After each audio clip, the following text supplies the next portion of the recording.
example, I GC News, Mema Ubibia Aquaba, I had the latest hot Aqua, and I made a bravo. I don't see subscribe to channel idea, but Modia say over subscribe. The way I say over click a year the subscribe button. Now we barely notification. We answer video for Frubia be upload no. When the first person what's ebe can a year sa video.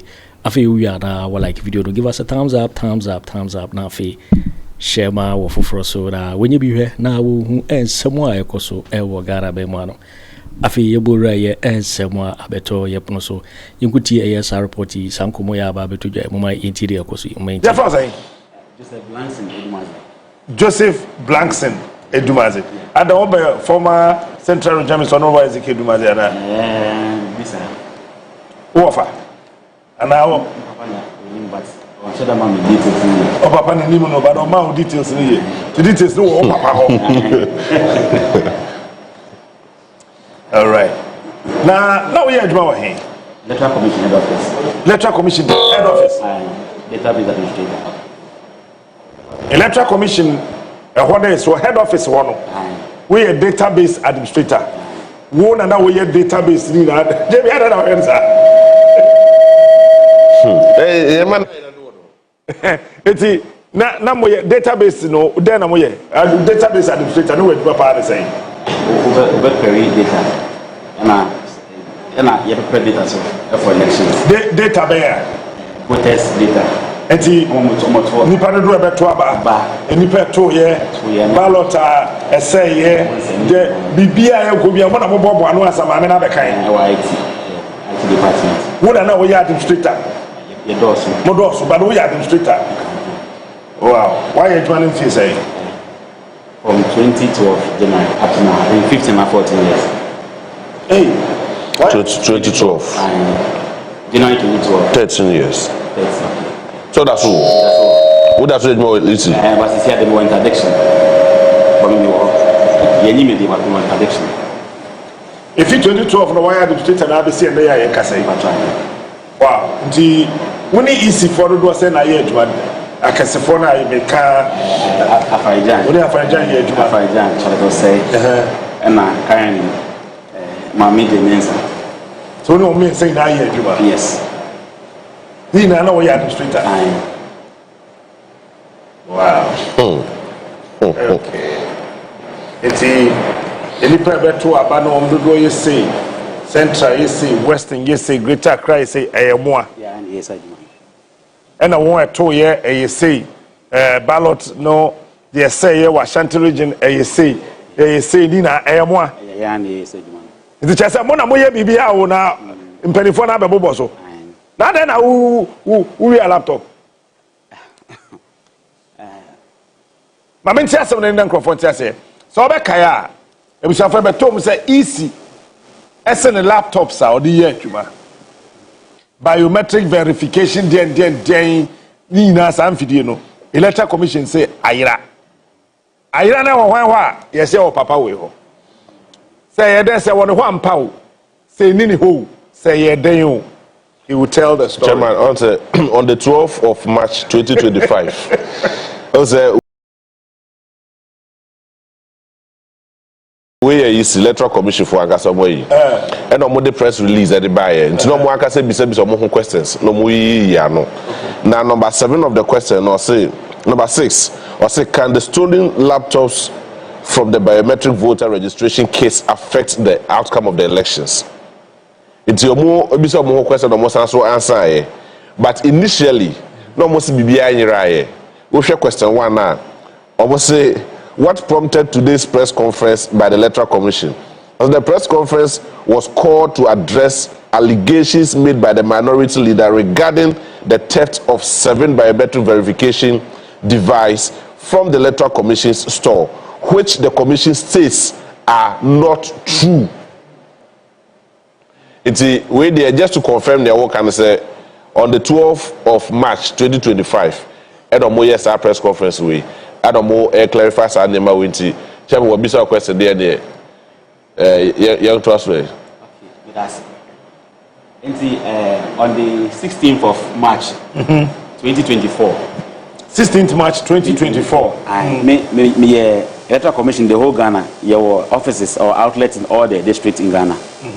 And there were 8 union executives. I'm one of them. Okay. Yes, your committee na, your Kasafa staff no welfare, almost kasem, me count na your Kosa meeting in na. And so I am very, very vocal when it comes to those meetings. Me who and some the endorse. And on the 16th of March 2024, and you call union for your call meeting of Petra funds. You could be a electoral commission for Esikasem, almost pension as a Petra. Fitiana up to a year 4. Until your point, I'm bedu office 4:30 no. And I'm national security operatives by my office. I'm a national security. Now you see me via laptops. Marco 5. There be who wants to about say national security for me found. Me committee and a panel. Okay. Until me bedu office almost 4. Fi Petra, that is at Jolu, almost head office. Until me do office na national security office. Come family want Akufo because Agyapong 4:30 Agyapong. Me tna see me pack me malato via national security officer say your family national security me via laptops. I'm say in fact, almost there is me do what they will explain. So maybe someone say me piano drive much and I'm say and I'm drive video much. And I corner you do what I'm say sadia. I'm be lock me. Until no, I should call my mother. Na me chance me wa. And I'm say okay. So I'm can say me friend me lawyer instead of mommy. It's me yes I me friend lawyer and lawyer na so now can bro for no who say no. I say boys we enye Oba yes. I want to push me ball from one of the operative. Pushing ball for national security for national security or G phone if you mean some only day. Minimum day pa. But the day what the ball for? Timbala. Your friend Timbala. Timbala. Yes, boy, what for? Timbala ball for. I push me. So you say yes, push him na me koto na. Obey you say. Yes, and or G phone say I told you to call your mother and I offer a lawyer. Why should you call your lawyer? And I'm saying, but so what's in leukemia? At least I have to call my lawyer. Giddy, and I'll give me and I'm call leukemia. In Jomo leukemia, best 6 days. Nameshaho. Your leukemia or national security 6 days. 6 days. 6 days. Even on the 6th day, no. Me parents name a lawyer. And me other me nominate or husbands. Electoral commission say, "Omo ntime nka best 6 days ni." Na aha no be adwuma nti no be say me wo ha na say me ni ho omo ba ha no commission as in me ka say commissioner say wo ho no mo come ho omo say omo name me worry about omo name ya ho nti HR na ka che me parents me lawyer say omo ko national security na omo ba no wo ho ti omo de share ho no omo de share bonka ni mu na say bonka ni be omo ko bonka ni mu omo lo classmates omo lo kimi omo ko yi aben Ubonka no ko yi abe 2024 Onko 2024 no ma ko ba ko ba Onko March Oh me November 2023 me ko bonka Se o cinema we are Nigeria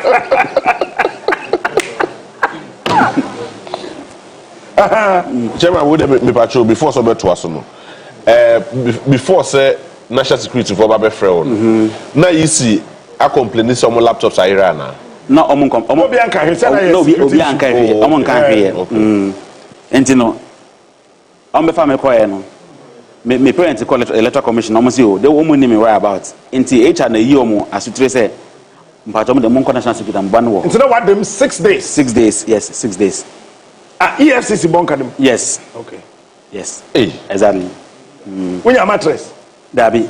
Yes, so yes, no. I'm so yes, so I want to make control. This is a no part of the Musa. One brother, Diane. Ediana, only the buy. Namindi, 6 days. Yes, 6 days. To the Unya Esino. Esino, so you do, wound, a single room and alcohol tongue for an uncle for the so. Nanko for who for Dabi. Who got to for no. Whom in a country. When I mentioned that Newman Casa, when didn't come on my swash. Your first time of bonka? Yes. Oh, Central, Bema. Okay, 6 days. 6 days. Into on the 6th day, no, and me parents HR na catch some national security no omo ba ha ampa e say no mo yedede okra nti omo yedede ho na ye release him that day na anajo and omo ka say o parents be yedede ho so mo release you and no mo release me omo na me lawyer ka ho wow nti omo yi anajo no mo catch me say every 3 days be a report to national security me report is for 2 months nti last day I make report on Friday and Timbela catch me say and no only the operatives no or catch them say me issue no cry what is really wrong with the issue because your friend no man pressure say your uncle prosecuting me no Timbela name say your friend man pressure uncle na I didn't my year commissioner no my any day why obisasa o den why commissioner my year commissioner ben asem no okay commissioner ba ko pe madam Mensah so the commissioner nti na me say me nya na hwe and answer me call office me ye me adwuma union meetings me committees me normal staff I said the pressure coming here I know too much into one I'm catching someone to me handle because they can't prosecute me without any evidence into ya mom order say so omo to me prosecute me there I'm from police headquarters okay into now or catch me and say you do be call Akuma police for na ye do kwa nyabotre ma nya gidigidi de o meka bia de yoma no se na me ne omo ye wa ha na anti no a ma nya gidigidi no me kwa ma me nsuro na me smart me dase enti ampa wi na omo de ye ko e na police for the command Accra regional commander na ye do one as already akama asem kwa cheneda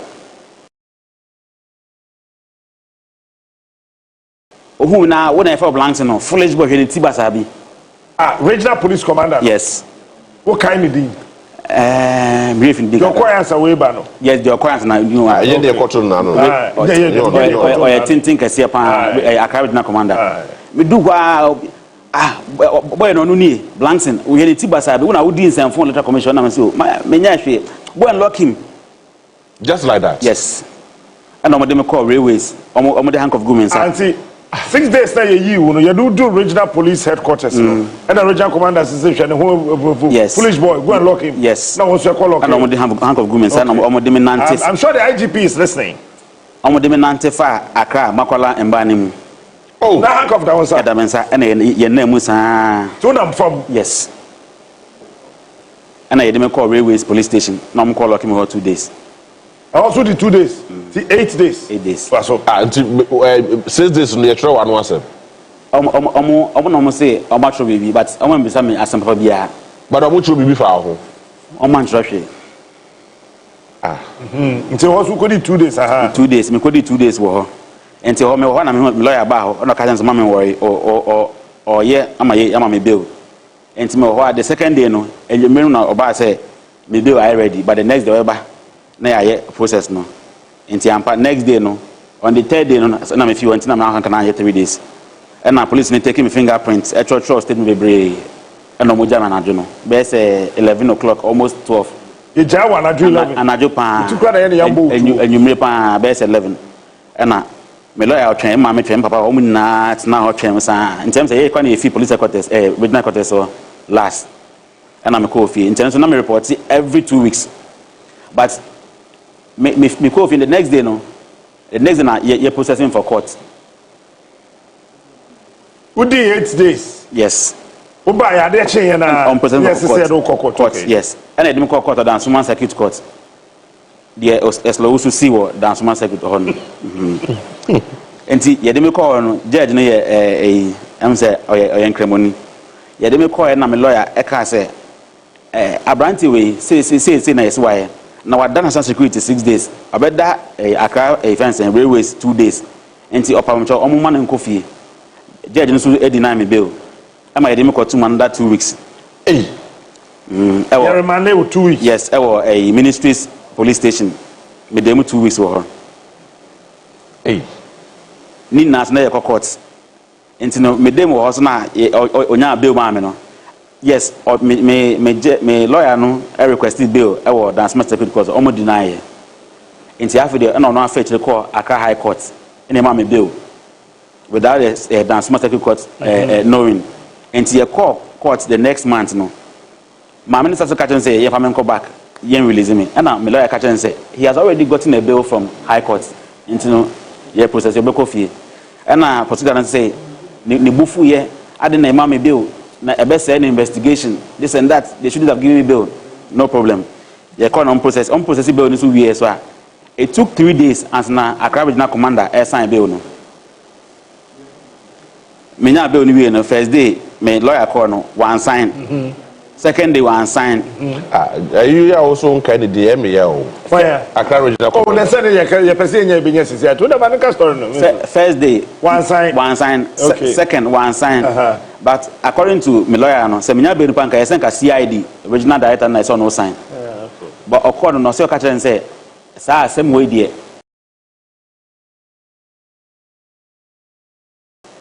On to me and sign. The Enkohu regional commander. Pontiac pilot. Or see where they know to me sign. Until a commander on one sign first day, second day one sign, third day na my lawyer threaten say obesi u omo. And na sign man. JH boy dey bia. And na sign man. Into sign man no. Yes so tembela kro ya dey no so man sign. O sign man no and na process no mu yimi. Omu yimi ya Cóurt for since May up to January 2025.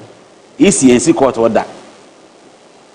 EC there's no May 2024. Yes, up to January 2025. EC amba Cóurt. When see Cóurt order. When see Cóurt order. Last day, and prosecutor Madam Judge say EC said they are not interested in the case again. Hey.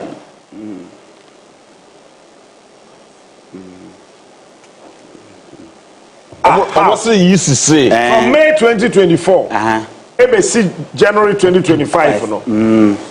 And our prosecutor no be catch court and say ECC they are no longer interested in the case again.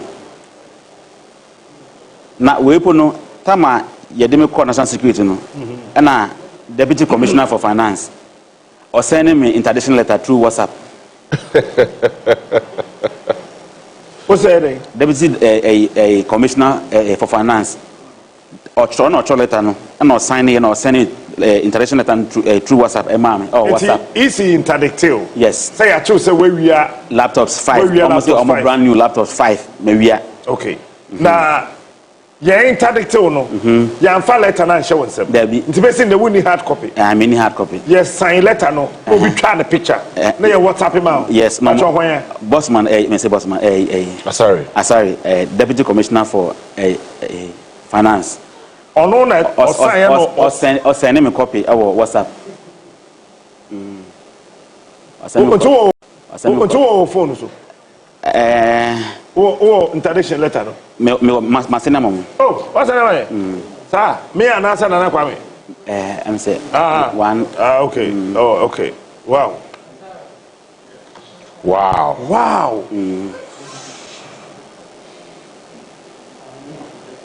Until tell me you no. You na yes report 2 weeks so call back to the office now. Debbie from there national security operative na came no. HR friend me mama one says mama see officer not even is it not 200 yards away when they see me 200 yards away from the officer. They shouldn't see you too. Yes, they will rearrest me. That's what she said. Okay, so now tell me. When are we at laptops? Me we are laptop behind. Sir, biometric voting me many afajan ejuma for years. Many shall say ejuma for years. I was easy work. Me a union divisional executive. Me a youth chairman. Me committees. Me any fair wages board chairman. In for committees they bring. And I'm a ejuma na chair. Your current commissioners no. 2 of them. Ebe 2 ejuma except the commissioner for operation tete ono na who aka yi na ombeto me wadwuma omba na me wo ho now yes who wia sa laptops no na wa fakulty kwa bi so ma ye wia abanuma ma obi laptops na eni wo ho eni me ho sa na me so mete ye se me dem no ana meti wo news de bia na omoba TV so say me wia de ko wia abama ma obi which is not possible. elections are won at the polling stations. Or who result that who the echo. And see almost my father. They want to be we have Go for the rest of the apart from two, almost in four. They are one is a security at the EC, and then 3 are casual laborers. Say, but say yes, a sack kits, and no more dry. And I only have from Mama Besana, Etiomaka. Intino, almost say, not many officers, almost almost say machines 5 ira. And no more, Sam go for the fee, Akobom search. Now, Omo who she, the Omo who near, one said 2012 started by Metro Ghana has it. In Tafajan, procured those first machines. And then 2016, they've all become obsolete. You can't obsolete machines, Nina say, printer womb, Nina say. And you know, Commissioner Niwana Mensah Bayan, no say, womb na say, into no, or my EP for some messages I called destroy no. You know, with the IT, no. So, say IT equipment now, so follow a more ISO standard. You can't just dispose the laptop like that. So, my EP for no code disposing in the proper way. Into my person na so mon no. Na no na casual laborers no. You see no they are those young boys omo nti. Obi ha o ye cause any there. Ma me hwese printer be eduma na ma repair se be jonam dey ma dey ofi. And omo hu old printer which is 2012 model. Afajan time ba ko pe. E wo one security officer efi. Oh, I see. And okay say when they were packing them for EPA to go and destroy them, I asked Mr. Blanson for permission to take one. Obisa permission for me also on for backo. And I granted the permission. Then when some people when some bia, but I don't know say bia or bomb this me executive into bomb media bia or money which is not even true. So and almost say maybe dia be mon dey on picking me up. But because because I'm very vocal as a union executive, you opinion me at that. Pacho, my machines wouldn't need power. Minimum pound. No, wouldn't need power. Minimum pound. Obedi Bibia, you could out to you. Yes. Minimum pound. Yeah, would you must auntie Madam Jane and then call for buy a bar as ya appointee or monocano. The crew they even brought to Kano. We have to take them through the processes for them to understand the processes. And some say we hear it up and down every day. Jane Mobile. Yes, or they didn't call for buy the consultants nearby. Consultant Karim. Your friend Karim consultant. Karim. No nimu. No nimu. Yen IT for consultant na you go find by. Yen na you call through the process. Yes. Kadabi shema nimu na kabi. What say ke wo nyamtre.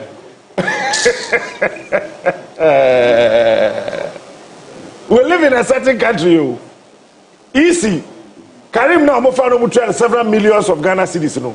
Oba na ade na oye consultant na onimu. Won say system na wo no on be hia nimje kakra wo hands na master system mutumi ye ho adwuma enti we mu ye nsen we aya mo de to hin we aya mo ye nsen enti ya na echechero mu a o mu hu mu wi a no mo take full over na ja ya pe bibi ya kan ti se mo ma mo wrong apart come the wrong upon be enti no omo ba akra fresh ka ya na ye boa mo at say de me kire say ye boa mo kran mo te system na ase omo ti ase wi ya.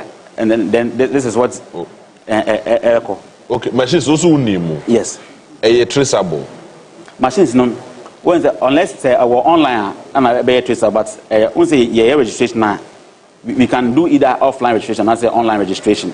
So if it is online, it becomes traceable because they all have unique addresses and serial numbers no way. So you can trace them.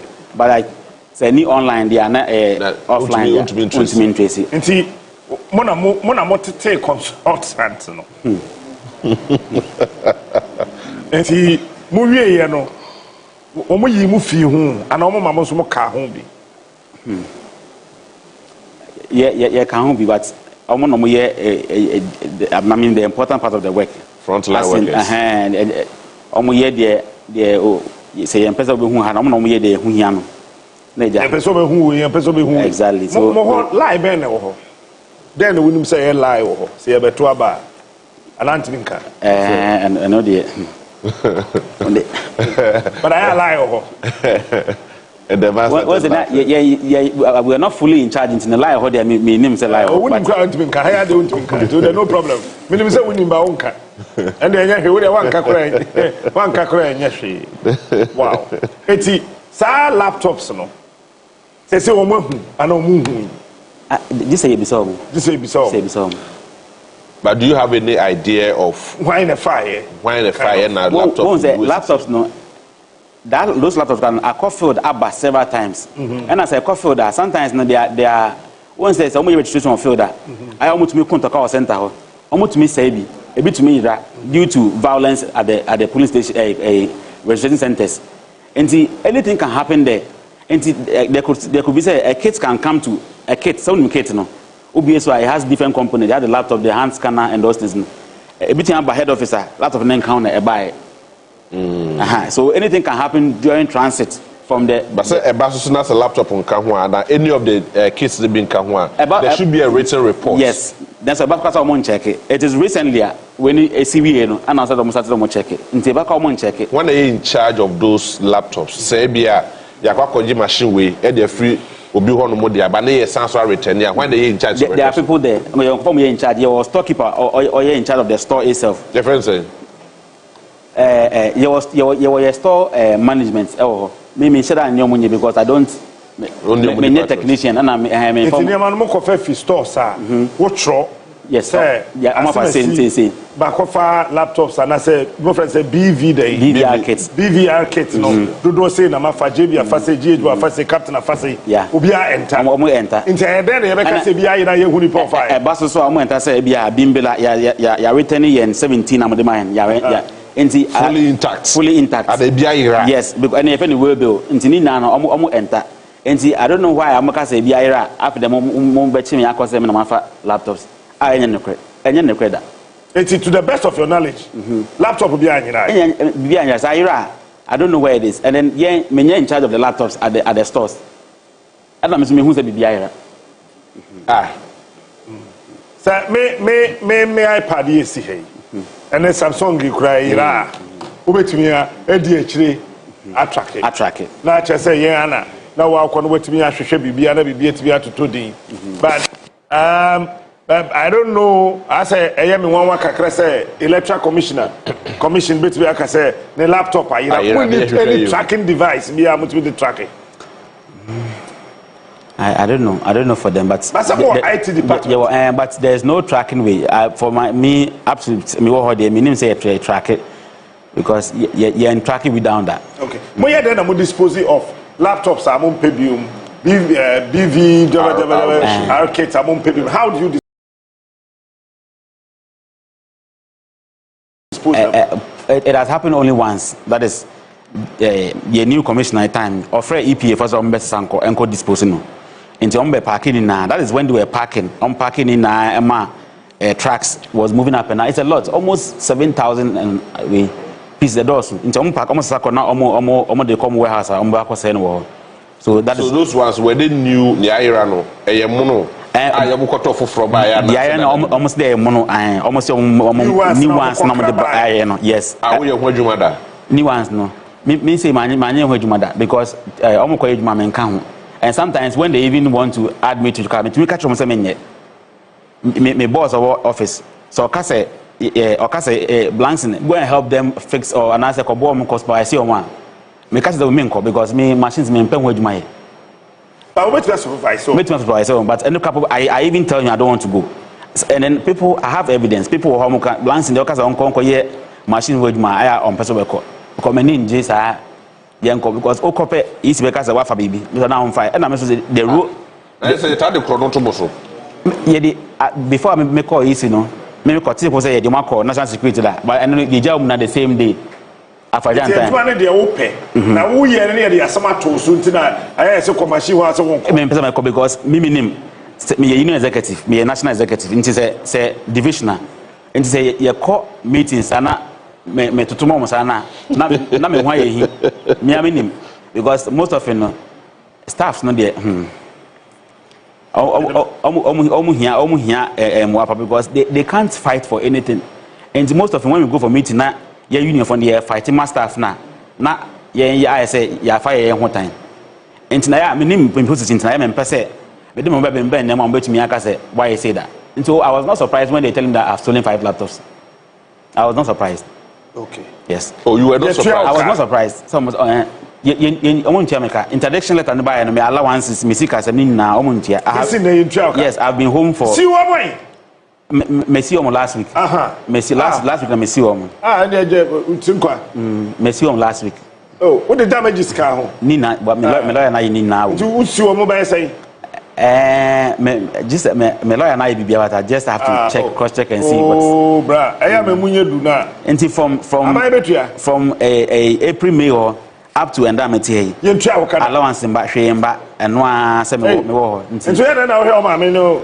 Me can't be encouraged. Me and your interdiction letter no more was it stated said they were not going to pay you? Almost the some my half salary. And then I am economic in my account. So every day I just go and do my small job. Naja, tell you the name. Half salary so Emma. Go check your account. Me check it. I think when I got it because me check it first April May. Just last month. No, last 2024. No, and I made too much. When they said they will be on a ban on them. So no a permanent staff. Oh, a permanent staff. Oh, I catch you a bank by the phone. Me check it. And me allowances no me in dinner omuncheni na. And from 16th of January 2025. And I easy case they are no longer interested in the case. But from that, my lawyer. What reason, sir? So many interest. My reason, yeah. And what's so many interest? Yes. And I judge a discharge case no. Or discharge and the next day, and I'm a lawyer. Trauma almost say, society more stating na man ne benefiting na 2 times up to now. I'm gonna reply any of the letters. No, a prosecutor and the back will say yes. Say they are not interested in the case. It's easy, but I don't know about always come on. They represent easy. And on the account, say also what easy they don't even mind him. Prosecutor, or say minding people. And apart from that, he wanted to conduct his own investigation. They didn't allow him. And see your leadership. I pray you grant him your camp of visa. Na yamanonko. Na ono ka wabre. Hey, na isi lawyer question I don't know why. Obiensi ho isi ni biensi ho. Isi ni biensi. Me Córt from May every month me call up to January. Wow. From May 2024 me Córt every month up to January 2025. Every month me call and I was paying my lawyer me tia lawyer up to and that say no cry they said there what's your money na munti. Maneki can come $10 million, right? Yes. Na for Kadosubi. Now, interestingly, those laptops now, Irano, do you have any idea the serial numbers are and what laptops no? No, I don't. I don't even know what is missing for me to even have idea. They just pick me up, say my fa, Miss Men Fashion, and to me from that day, the main C officer up to Endamity. I don't have any idea and any of the meeting I view on. Wow. So those other 3 guys now no count now you chair mo. Omo da so you more use you na say. They omo casual laborers. Oh, okay, so you one no phone. But there's a okay security guy. There's on ofie. On yamane mba adwuma. I see. Abushanti Abante kama otiwe no omode to no so say we are laptops or the could be abandoned ama obi also okabi so okabi o fie hombo ko hwe social media ye dey Abante Córt on say ubo ntiri so mbo so umpeso mu wi abanim ene den oni say so we ka dey Sanko social media ho na ko kan de obeka bi menti. Now on fire. Say years later they came out to say Bibi anyirai. Oh, me say omo press conference e dey go have bebrebe. Omo na omo letter. Electoral commission no say ne laptop ayira mo chi Abante no. Osaba Abante be ka say dey Bibi anyirai. Enti time na no mo say ayira na e den na ayira. So why was this innocent young man arrested? Why was he arrested? Yachene ye dey. Isi semen my laptops in Numayira. The laptops na ayira no. Definitely. Ye di Korea be ma obi. Emma nipa bebre wo mem obi akasa, obi aka de ope. Me ka cho say ye twem asem na twem. Na yaka. Say oni isi na nkasa do ebe ka say the laptops bia enya nyirai. Eti time na no mo kasa ayira no na den na ba o mutirim. Ayechi obi ba. Innocent young man. The EFCC bunker no ese me ma tembela do koko bako. Ah, certain order so. Tembela order on national security. On a opimo bossa. Na omo de me confuse so cause search me fie na omo hu pen ka ya trust electoral commission.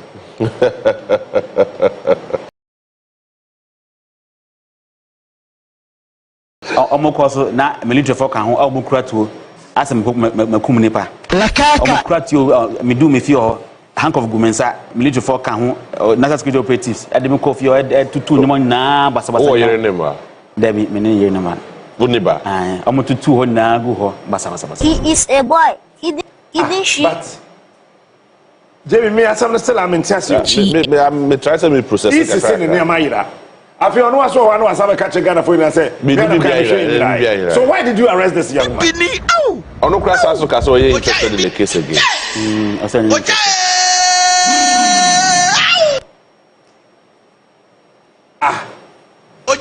It is say some man want say me see isi ho no bi onko ho bi. Obi bia so ni ho. Debi. Ana o say yentua o kaso. Debi. Sankade no kura still ayira na yehu yan ke be kasa bi kura won ho. Ba yisi dan kasa so sese ni bibia nyanyirai. Obukro mo say mo ye interested bi. Say na yefunu hia ne o me. Ya to ba na wie die bi. Wow. Ojai. Enti Mensah Adorye easy boss. I know that. Ba mama wo so dua bu. Ma no we that o dey. Ojai. So you see, that's I don't know why Mensah is still sitting there as an easy boss. I said, you can crash him, I'm in a watch it. Minima de pa, ye chance, and the permanent free all today. La caca. Ah? Fimra mini ya to about Muhammad and Coach Mensah. Ehu 1992 about. But I'm to be a ye. Feel me say easy boss be declare results 5 times. 6 times. 7 times. Mensah 2020 we declare results by 7 times. Obi is a boy. Do you suspect any foul play? What me ba out the meeting say almost like me 5 na de ko wia abemama obi. Me name say MPP or say NDC or say CPP. I don't know. Oh. Bibi ni nipa o. 2020 Mensah. I'm still forgetting. We declare results by 6, 7 times. Why is a Kwabibrem referee no? Kwabibrem referee no. Odi match ni ono say we decent fun. It's your kujina be for the so. Your bobo no no dwan kujina be for the so no obo abe pro we no de share. Ojai.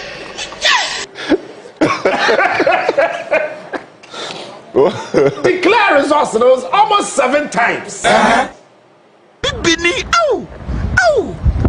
At constituency of voter region, sir. When we let MPR. Ojai. If you say 2020, the first time, we have 1 bon cray, we school first time no filia. Maybe a second semester, obey yadi. Second semester, near West. La caca. Ablekwana munya MP do. Dabi ablekwana of here. Ablekwana. Yeah. Besi necessary am no kase. Woni MP. Bibini oh. But this woman is still sitting there. Ojai. Me. It's an another na sini bi be person be the president of Kurumada. La caca. Possibly, but No, serious o. La caca. Omo bosses na back. So no MPP communicator. Yeah, Bono Hono, yeah, sure. Radio, Sunni TV. So, MPP attire the flag Gurukum. e defend the party no we are say hey okuta PhD nti ya man so hook be se kotra easy menya Ghana ni bio adai na kwa kotra Ghana for mu sori o Ghana for mu sori o na mo ye wo ho no basa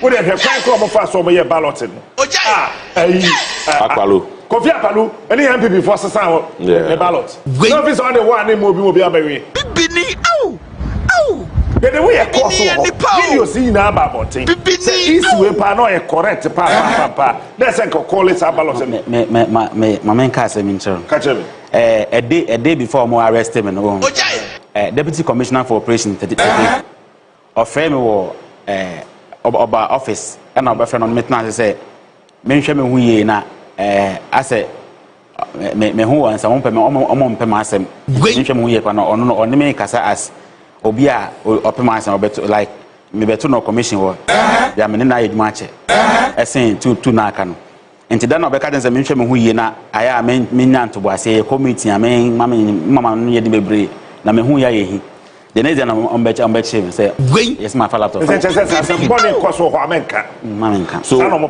so what is the fundamental issue dear part wa kokan wo ho no mo a ne yetetew yes one say me divisional executive me youth chairman TUC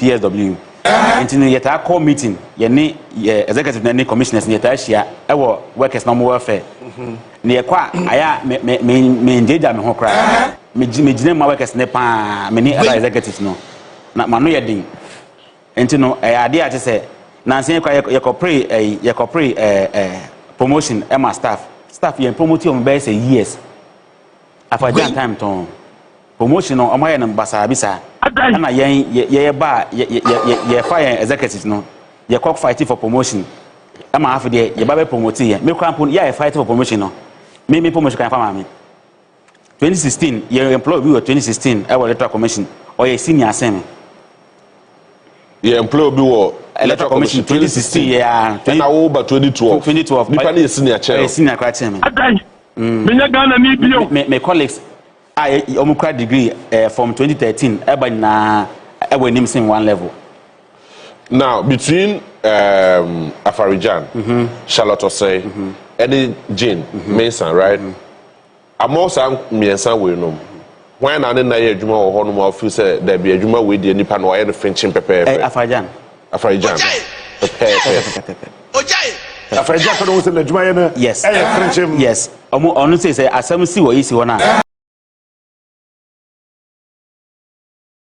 isi wo disciplinary committee our in-house enti odubama disciplinary committee amomodi an hasa asem no bia esose omo a na mbe refer akose enko police station Afarijan emma national security officer embe fa wo office on koda hello say captain yeti hanu say ya na ye wo na Mr. Newman was on befa me because SMS we had say yes omo ye dem ko disciplinary committee our in-house amomo kan ema na ye din onse ho na be unse ne kwa na zekwa ni se ne kwa mu dia na committee na I requested police the enko police station we dia anya na sa me ko petra meeting me buy na the befa me say ya chime national security 6 days na me da ho easy staff na ngasa de Brian Fene Brede omo brebi pan wat and the omo me some be come asem Ghana for mu sori o brepa de mo brebi Ghana for mu sori o Jimmy yen competition ni en sama me yen well I know that you bet me here but chairman my belief is yes the sound will be just like that to say CJ asemi say ye hwehwe ni nsem ni ehu say wadi fo a ana say kro no bi ebata de ho a mam yes sane so onko fi keke yes anche no of course offend engineer brother because omrom brother so it is the same way me Charlotte say omo ye de sane eme ya because most Charlotte say akwa ko bichi isi debe whatever it will say na kro bi bata de ho a enti wabokro na bi enti e ma ne tran changes like that aba ye fa no kuko engineer brother it's the same way so be yes ade ni bi na se bone bata de ho no wabokro no bi e self attack ye chinipa kro no ye fa no konkotum because this innocent young man I can say so it should any court be so we can refer to you as an innocent person we call them for no crime and we committed what's asuntua ne benefit what's asuntua ne ka but easy boss there say bibi ekoto no na say say bibi e dey yin nsin che na ye hwehwe nsim na say wo say we uncle fee just like that. Meanwhile wachi obi atum for no wrongdoing. Asare ntwa so Sammy catch say etwemu an ye be kama na ye de Nyame adum etwemu awie ya shase we part 1. You're waiting for winning and somewhere about better. Yapono so Mikao says so. When you subscribe to channel media, Bomodia say over subscribe. Now, while I give video, give us a thumbs up. Now, fee share my work for Frosona. When you be here now, and some do na right also. Ewo Ghana me muharam.